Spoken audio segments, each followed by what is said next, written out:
is reinforced with 1570 mm square. इसका कोई मतलब बताएगा मुझे, क्या मतलब है? The beam is reinforced with 1570 mm square. मतलब हम लोग को क्या गिवन है? एरिया। सीधा एरिया गिवन है, नंबर ऑफ बार्स नहीं गिवन है, सीधा क्या गिवन है? एरिया ऑफ स्टील हम लोग को गिवन है mm स्क्वायर में, ठीक है। डायरेक्ट क्या गिवन है? एरिया ऑफ स्टील, ठीक है। अब क्या कह रहे हैं, और गिवन भी है कि टेंशन जोन में है, ठीक है। और क्या गिवन है कि हम कौन सा मटेरियल यूज कौन सा कर रहे हैं? M20। अगर M20 है तो ग्रेड, तो ये 20 क्या है, किस चीज की वैल्यू है 20? जल्दी बोलो। FCK। बिल्कुल। और Fe415 में ये 415 किसकी वैल्यू हुई? FY ग्रेड FI नहीं मैम, उसकी वैल्यू ग्रेड की वैल्यू FY। हाँ, ग्रेड की तो है, तो हम डिनोट किससे करते हैं? FY से करते हैं ना। FY M20 में हम ये करेक्टरिस्टिक स्ट्रेंथ किसकी होगी? FCK। हमारे पास FCK है, FY है, B की वैल्यू है, D है, इफेक्टिव डेप्थ है, और एरिया ऑफ स्टील है। ये चीजें हमें बस गिवन है। नेक्स्ट निकालने को क्या बोल रहा है? Determine the moment of resistance. MU निकालने को बोल रहा है बीम का। Also comment on the design of the beam. कह रहा है ये भी बताओ कि ये जो भी हम लोगों को डाटा गिवन है कि ये जो बीम का डिजाइन है वो किस टाइप का है। अगेन जब हमें MU निकालना है और कमेंट करना है किसके ऊपर? Design of the beam. ये दो चीजें करनी है। अब आपको ये सब निकालने के लिए मेन चीज, अगर कमेंट भी करना है कि किस तरह की बीम है, तो हमारे पास क्या होना चाहिए? XU होना चाहिए। मतलब ये अगर आपका बीम ये न्यूट्रल एक्सिस हो गई, this is your neutral axis depth. अगर हम XU जो हमारी लिमिटिंग वैल्यू और हमारी एक्चुअल XU को कैलकुलेट कर ले, हमें ये पता चल सकता है ना कि बीम कैसी है, ओवर रीइंफोर्स्ड है, अंडर है, कि किस तरह की बैलेंस है। क्लियर ये चीज? तो हम लोग क्या निकालेंगे? XU निकालेंगे। XU निकालेंगे तो XU का फॉर्मूला याद है ये सबको? हम दो फोर्स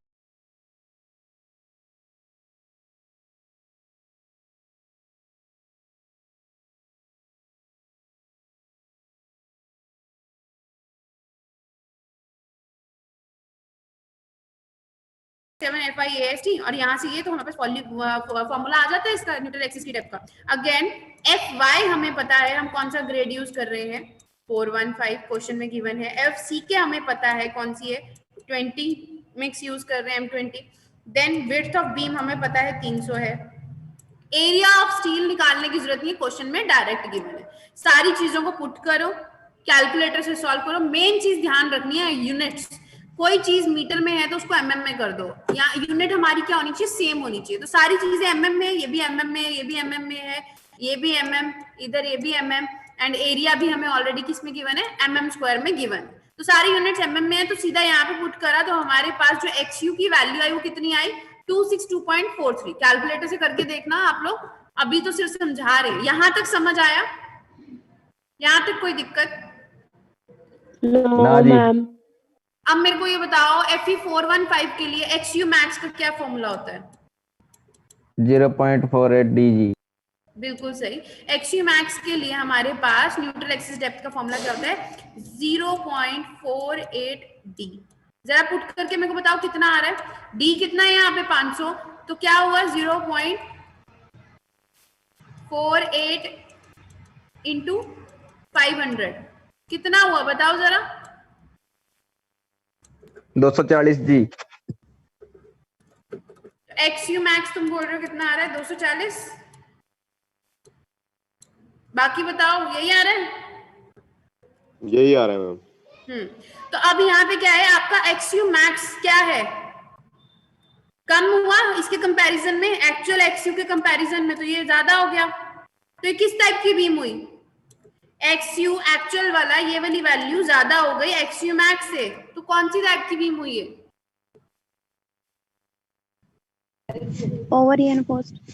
एग्जैक्टली, ओवर रीइंफोर्स्ड हुई। डायग्राम याद है कि नहीं याद है? बताया नहीं थे ग्राफ के थ्रू आपको मैंने। अगर मैंने बोलता डायग्राम अगर नहीं भी याद रहता, 3 कंडीशंस याद रखनी है। अगर XU is equal to XU max तो कैसी टाइप की बीम है हमारी? बैलेंस है जी।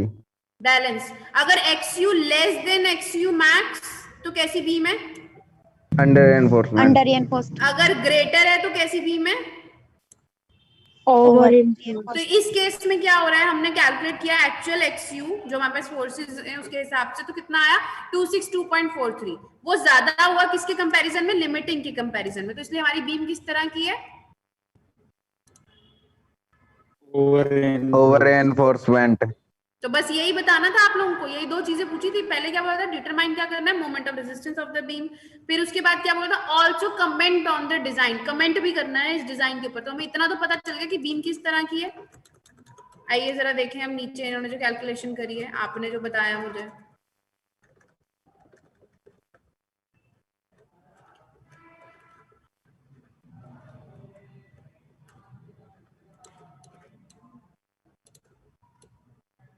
देखिए 250 आ रहा था, ठीक है। और आप लोगों ने बिल्कुल सही बोला, हमारी जो बीम थी वो किस तरह की, ओवर रीइंफोर्स्ड। लेकिन और जो एक्सयू मैक्स था वो कितना आ रहा था, 240 आ रहा था। अब हमें अल्टीमेट मोमेंट ऑफ रेजिस्टेंस भी कैलकुलेट करना है ना। तो अब हमें पता है अगर ओवर रीइंफोर्स्ड है, ओवर रीइंफोर्स्ड में पहले कौन फेल होता है, स्टील जी।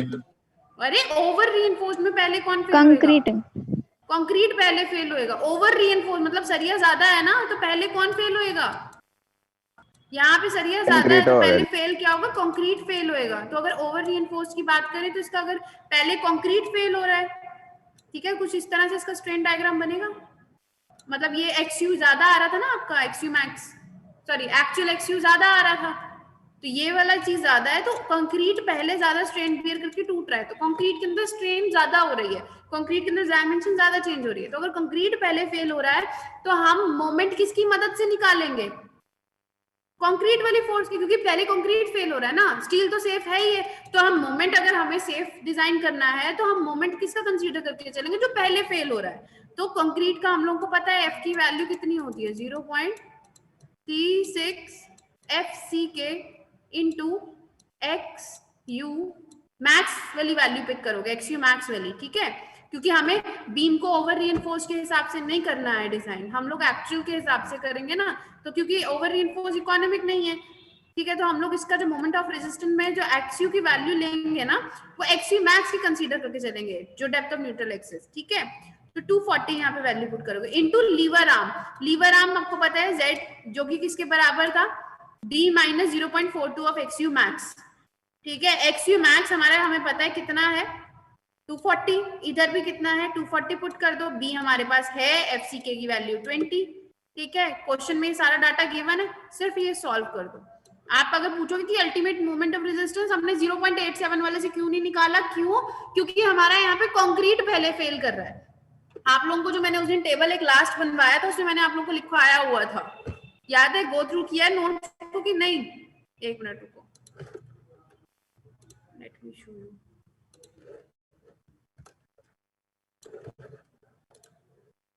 ये इस तरह से समराइज करवाया था ना उस दिन, ये वाला गो थ्रू किया, इसको रिवाइज किया कि नहीं, देखो अगर नहीं याद रहता इस टेबल को दिमाग में रखना। यहाँ पे बताया था ये ओवर रीइंफोर्स का केस था, ओवर रीइंफोर्स के केस में बताया था x you greater than x you limiting होता है, ठीक है। परसेंटेज जो होती है लिमिटिंग से ज्यादा होती है इसमें स्टील की, ठीक है। एंड फेलियर एकदम सडन होता है। और एमयू लिमिटिंग इस केस में हम लोग कंक्रीट के हिसाब से निकालते हैं, ये कंक्रीट की फोर्स है ना 0.36 FC B into X U max, ठीक है। और यहाँ पे ये, और अगर यही अंडर रीइंफोर्स्ड होता तो स्टील पहले फेल होता, तो हम यहाँ पे tensile force into lever arm करते, ठीक है। और जो बैलेंस केस में भी हम लोग जब कंसीडर करते हैं तो हम लोग कंक्रीट के हिसाब से ही कंसीडर करके चलते हैं, क्योंकि कंक्रीट जो है वो काफी ब्रिटल मटेरियल है, एकदम सडन फेलियर शो करता है, ठीक है। तो कंक्रीट और बैलेंस के केस में जब भी मोमेंट कैलकुलेट करना है इस ये कंक्रीट के हिसाब से, कंक्रीट वाली जो फोर्स के हिसाब से करेंगे, ठीक है, और ये कंप्रेशन वाली फोर्स के हिसाब से, ठीक है। और अगर अंडर रीइंफोर्स केस है तो उसमें हम टेंसाइल फोर्स के हिसाब से 0.87 FYAST वाला फॉर्मूला लेकर चलेंगे। क्लियर है ये चीज, याद है कि नहीं, नहीं तो इस टेबल को गो थ्रू करो, इसको अपने दिमाग में बिठा लो, ये तुम्हारे लिए समरी बना के इस तरह से दी है। क्लियर है कि नहीं, हाँ कि ना? Yes ma'am.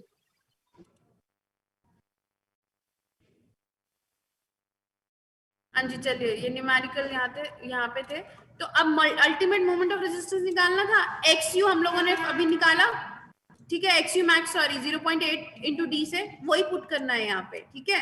एंड सिमिलरली यहाँ पर डी हमारे पास है 500 क्वेश्चन में गिवन है, B width of the beam पता है 300 mm है, एफ सी के गिवन है, हम M20 यूज करते हैं 20, तो इसको आप नॉर्मल मल्टीप्लीकेशन करके कैलकुलेट करेंगे तो ये आएगा 20697528 न्यूटन mm में है ये। हम लोगों ने इसको शॉर्ट करने के लिए इसको किलो न्यूटन में कर दिया, तो क्या हो जाएगा, आप इसको अपनी यूनिट्स इसकी चेंज करेंगे, किलो न्यूटन पर मीटर में किया है, ठीक है, तो पॉइंट्स उतनी शिफ्ट हो जाएंगे यहाँ पे।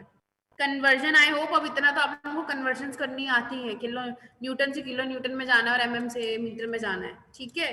नहीं तो आप न्यूटन एमएम में भी छोड़ सकते हैं, ऐसा कोई हार्ड एंड फास्ट रूल नहीं है। नेक्स्ट जो इसमें कमेंट करना था, क्या बोला हमने, हमें यहाँ से पता चला कि किस तरह की बीम है, ओवर रीइंफोर्स्ड बीम है, ठीक है।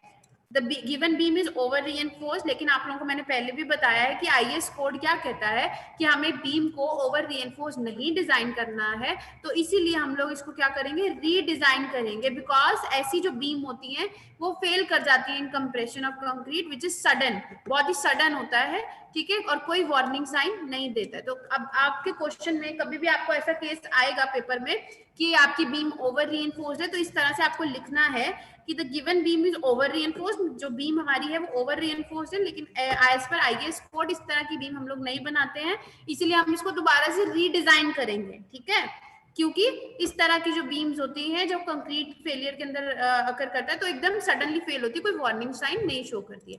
इस न्यूमेरिकल में कोई डाउट? No ma'am. देख लो किसी को पूछना है तो। हाँ जी, विकास है यहाँ पे? विकास,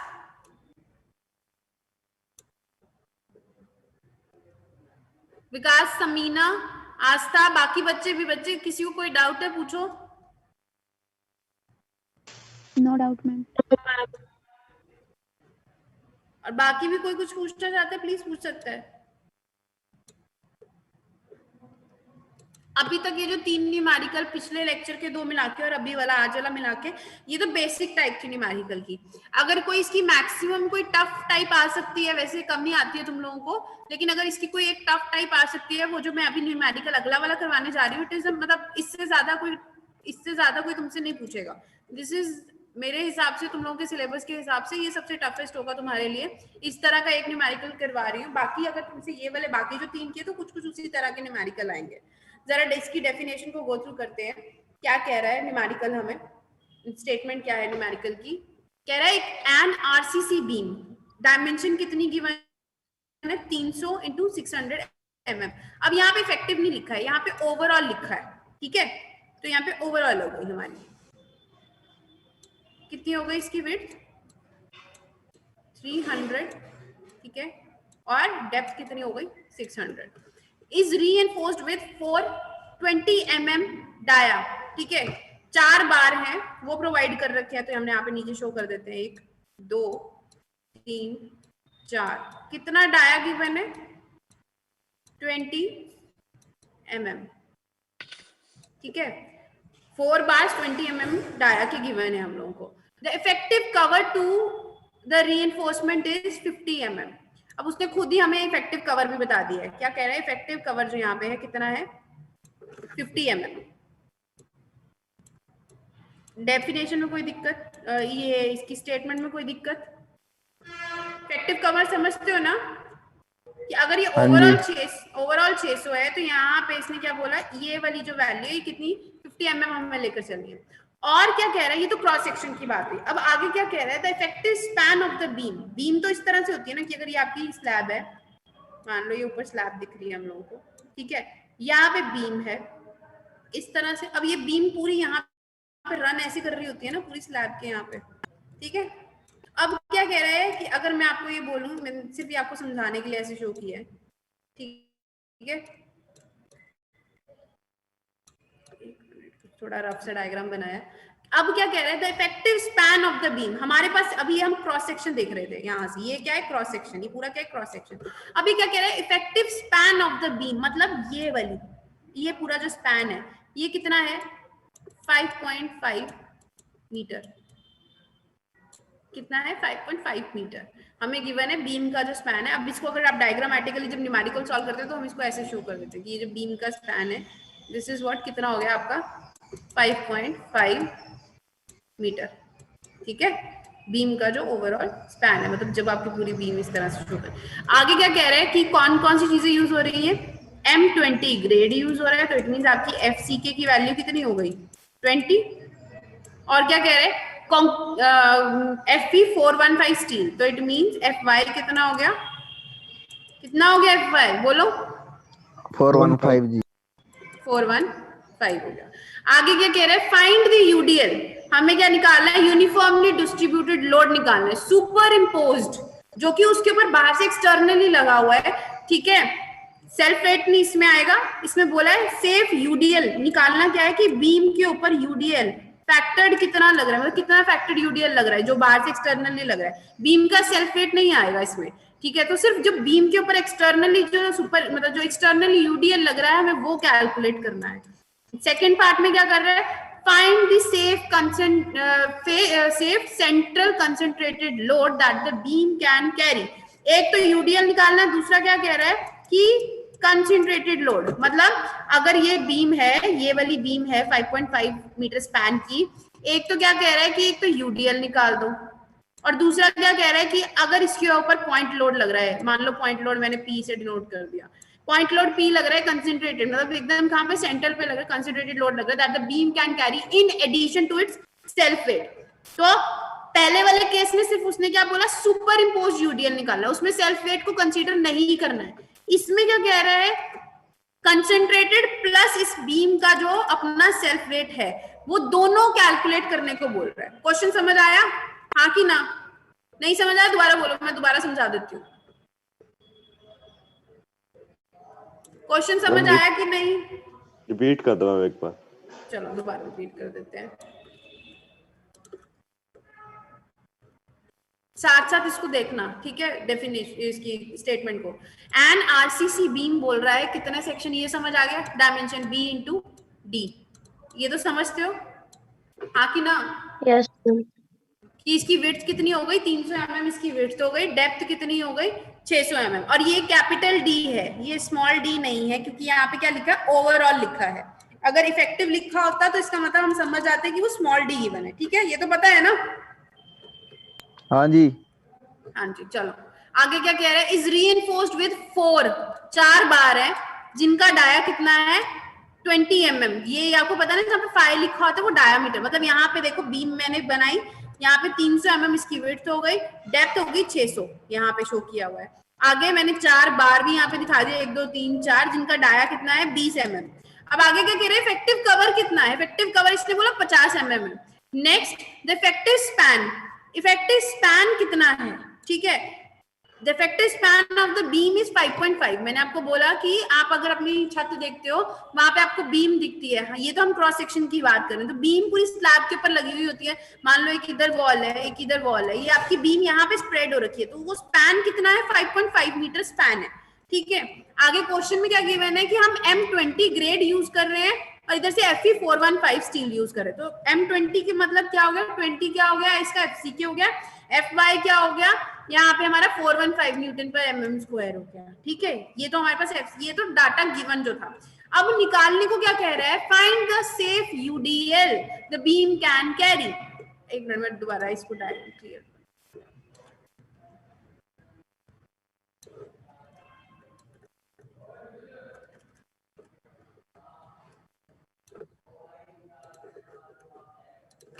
क्या कह रहा है कि ये हमारा बीम का जो स्पैन है कितना है 5.5 मीटर, ये तो क्रॉस सेक्शन मतलब साइड से ही क्रॉस सेक्शन की डायमेंशन थी, ये स्पैन हो गया ओवरऑल कि कितनी लेंथ हमारी बीम स्प्रेड हो रखी है।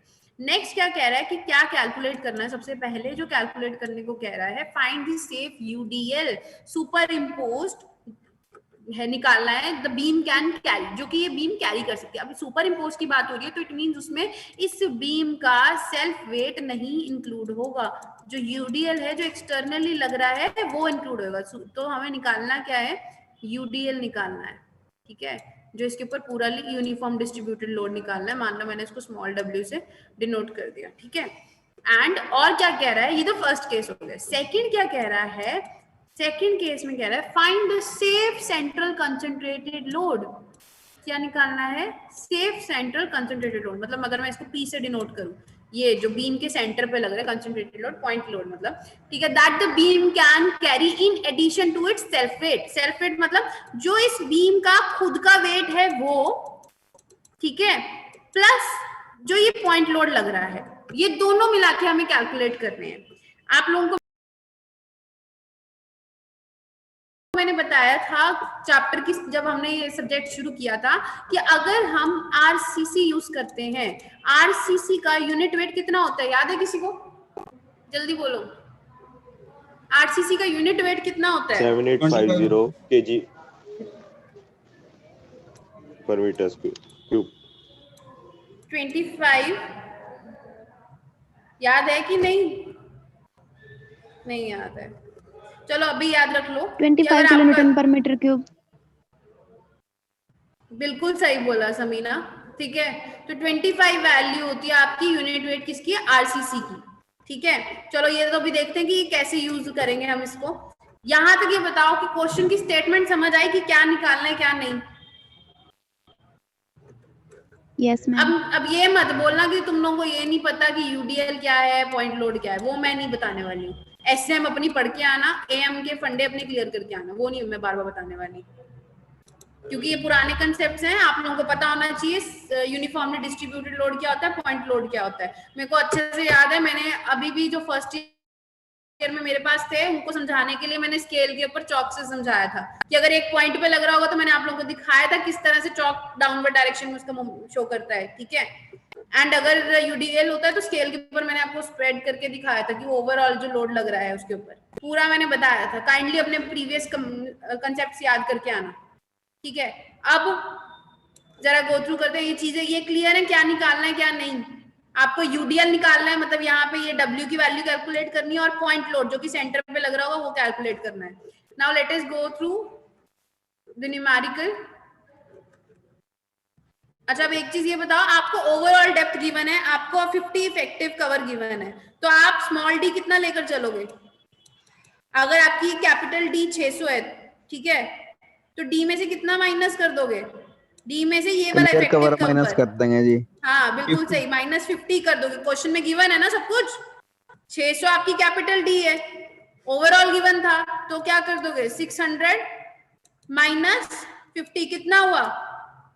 550। तो स्मॉल डी कितना हो जाएगा आप लोगों का? 550। तो इफेक्टिव डेप्थ जो आपको रखनी है small D, that is 550। Clear है यहाँ पे?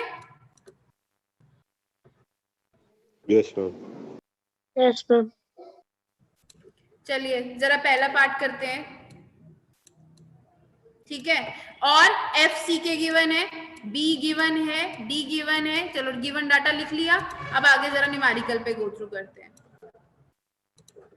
अब अगेन अगर हमें एरिया ऑफ स्टील निकालना है, कौन बताएगा? 4 बार है, 4 बार है, एक बार का एरिया कितना होएगा? π/4 d स्क्वायर।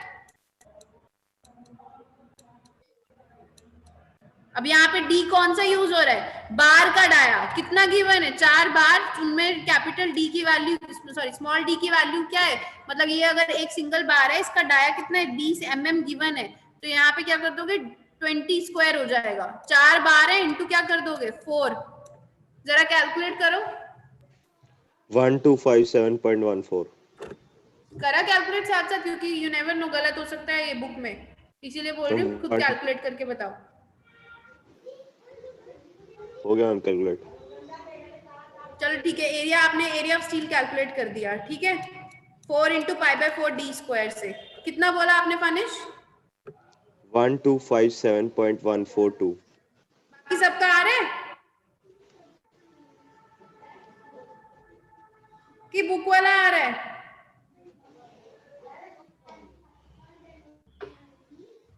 अरे बोला तो करो कुछ, नहीं बोलोगे मैं तब तक ऐसी बैठी हूँ। देखो जल्दी बताओ।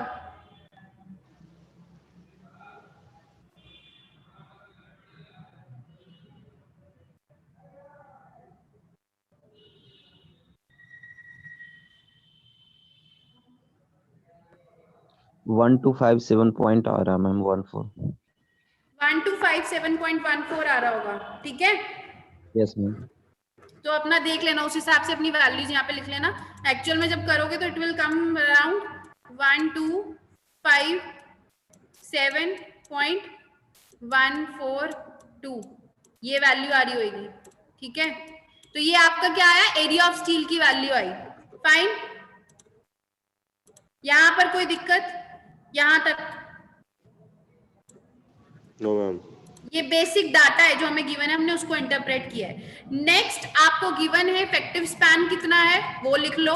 5.5 मीटर आपको गिवन है। अब ध्यान से देखो, हमें जब भी कोई क्वेश्चन सॉल्व करना है, फर्स्ट चीज तो हमें हमेशा उसकी न्यूट्रल एक्सिस तो चाहिए ही है ना, तभी आप कंपेयर करोगे, तभी आपको पता चलेगा किस तरह की आपकी बीम है, ठीक है। तो एक्स यू निकाल लो, न्यूट्रल एक्सिस की डेप्थ कितनी है। अगेन ये तो आपको बाय हार्ट अब याद हो जाना चाहिए, फॉर्मूला बार बार बताने की जरूरत नहीं है। एक्स यू का formula 0.87 FY/AST divided by 0.36 FCK into B, यही आ रही है वैल्यू, चेक करो जरा। FY आपको गिवन है, क्वेश्चन में आपको पता है ना कौन सा ग्रेड यूज कर रहे हो, FY 415 ग्रेड आप लोग यूज कर रहे हो। एरिया ऑफ स्टील आप अपनी वाली वैल्यू पुट करना जो भी निकली थी, कौन सी आई थी, 1257 कुछ आई थी, 0.142। आप ये पुट करके कैलकुलेट करके मेरे को आंसर बताओ। ये पुट कर दो, एरिया ऑफ स्टील 0.36 FCK हमारे पास 20 है, विड्थ ऑफ बीम हमारे पास कितनी है 300। कैलकुलेट करके आंसर बताओ इसके हिसाब से।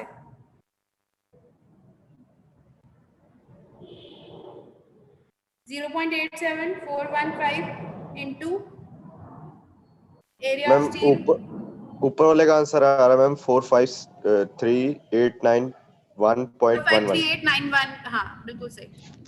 यहाँ पे ऊपर वाला जब सॉल्व करोगे समथिंग आ रहा होगा आपका 453,891.1191, इतना ही आ रहा है। ये सही नहीं है, ठीक है। नीचे वाले का मैम नीचे वाले 2160। का 0.36 2160 216 करेक्ट। अब ओवरऑल डिवाइड करके बता दो। मैम 210.134।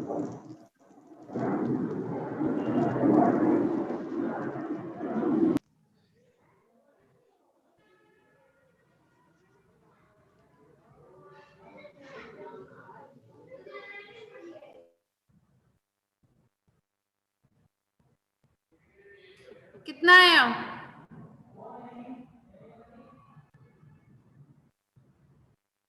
210.134। सही है। आ रहा है फानिश? यस मैम, यही आ रहा है मैम। ठीक है। अब आप जरा न्यूट्रल एक्सिस डेप्थ, आपको पता है आप लोग कौन सा ग्रेड यूज कर रहे हो, Fe415। Fe415 के लिए एक्सियो मैक्स कितना होता है 0.4 डी हमें पता है। इफेक्टिव डेप्थ अभी किया था 600 माइनस 50 कितना आ गया था 550। तो जरा बताइए कितना हुआ 0.48 इंटू 550 एग्जैक्टली 264, बिल्कुल सही। यहाँ पे ये सेम आ रहा है। तो 264 और यहाँ पे आपने कितना बताया था 210 पॉइंट समथिंग कुछ आ रहा था। Yes ma'am. तो ये ग्रेटर है, मतलब आपका एक्सयू मैक्स ज्यादा है किससे, एक्सयू से। तो किस तरह की बीम हुई, अंडर रीइंफोर्स्ड। हमें ये करेक्ट, तो हमें यहाँ से पता चल गया कि जो हमारी बीम है वो किस तरह की है, अंडर रीइंफोर्स्ड बीम है। अब निकालना क्या था बताइए, पहला केस हमें यूडीएल निकालना था कि इस पूरी बीम के ऊपर जिसका स्पैन कितना है 5.5 मीटर, उसके ऊपर यूडीएल कितना एक्ट कर रहा है। तो हमें ये तो पता चल गया कि बीम हमारी अंडर रीइंफोर्स्ड है। अगर अंडर रीइंफोर्स्ड है तो फेल किसके हिसाब से हो रही होगी, कौन पहले फेल हो रहा है, जल्दी बोलो। स्टील होगा मैम। हाँ स्टील फेल होएगा, अंडर रीइंफोर्स्ड है, सरिया कम है, तो पहले कौन फेल होएगा, स्टील। ठीक है। तो स्टील फेल हो रहा है पहले, तो हम जो मोमेंट कैलकुलेट करेंगे तो कौन से फॉर्मूला से करेंगे, कौन सी फोर्स को दिमाग में, किसके हिसाब से, जो कि टेंसाइल फोर्स। तो 0.87 FY into AST into lever arm, ऐसे ही होता था फॉर्मूला। ये आपका यहाँ पे क्या हो गया, ये इधर अगर देखा जाए, अगर आप अपना डायग्राम स्ट्रेस स्ट्रेन का प्लॉट करेंगे तो ये आप इसकी वाली फोर्स के हिसाब से करोगे, टेंसाइल फोर्स के हिसाब से। क्यों? क्योंकि आपका स्टील पहले फेल हो रहा है, तो मैक्सिमम स्ट्रेन कौन बियर कर रहा है? स्टील बियर कर रहा है। तो Z की वैल्यू कितनी हो जाएगी? D माइनस 0.42xu, यहाँ से इसको आप माइनस कर देते थे ना, ठीक है, ओवरऑल डेप्थ में से। तो ये आपका फॉर्मूला याद है, ये आपको नहीं, अगर डेरिवेशन नहीं तो याद रख लीजिएगा ये फॉर्मूला, ठीक है। तो FY415 पुट कर दो, एरिया ऑफ स्टील जो आपने कैलकुलेट किया वो पुट करना, D आपका 550 है, XU जो आपका है अंडर रीइंफोर्स वाला वो पिक करोगे एक्चुअल में, ठीक है। तो 210.05 इसको XU पुट कर दीजिए इधर, आपका जो ओवरऑल वैल्यू आ रही होगी ये कुछ आ रही होगी, कैलकुलेट करके देखो जरा, सेम आ रही है? जो एरिया कैलकुलेट किया था उसी के हिसाब से करना।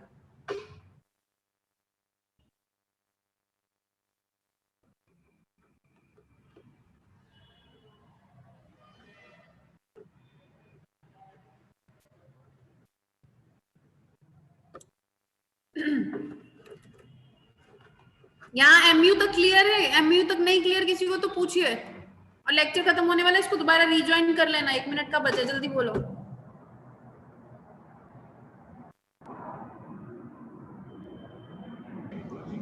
मैम कुछ ये वैल्यू 209597053.6।